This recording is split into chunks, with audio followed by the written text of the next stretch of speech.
Quack kill in Kawatsui kill Uliki Scott Punky Scott. Hey everybody, I hope you're all well.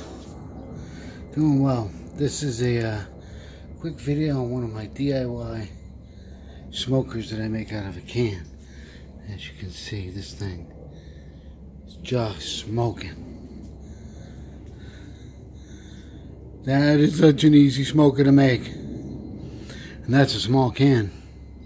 Use a number 10 can, that thing will run for hours. This one runs for an hour and a half to 2 hours. You can get 3 hours out of a number 10 can. So, and you can get a couple of them going. So, you can smoke a small thing like I'm doing here. It's just a quick smoke. Got some beef jerky in there. I got food grade rack in there. Getting cold smoked.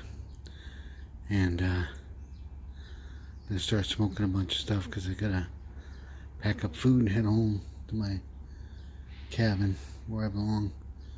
So just came here to finish some work on this property so I can rent it out and leave and never come back.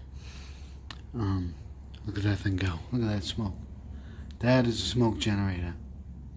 So, and the way I make these, you can use, I'm gonna do this one-handed. You pick it up by the tin.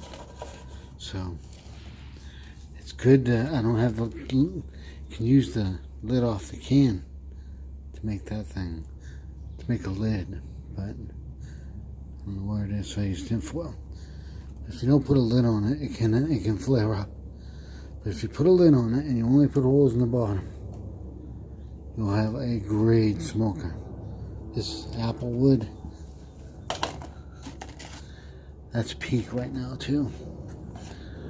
This is apple wood, and that's just gonna smoke away. And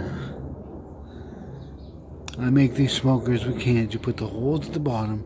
Don't put any holes up higher than that because it's just gonna get air, and then it turns into a hobo cook stove in a can. You just, if you want a smoldering fire, just have enough breathe holes at the bottom. And then what I do is, you can blow in the holes in the bottom to get it going. Or you can pick up the thing and swing it all the way around in a circle for a while. And every time it slows down, that'll get it going again.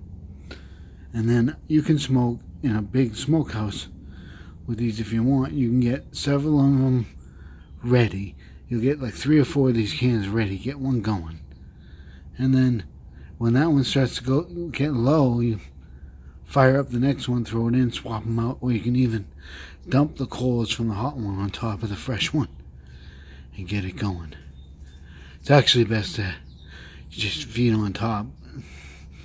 But if you want, you can have them going, and you can even use like a fuse system to time it so that you can have 1, 2, or 3 cans in a row, and one goes, and then it burns down and starts the next can, gets lit.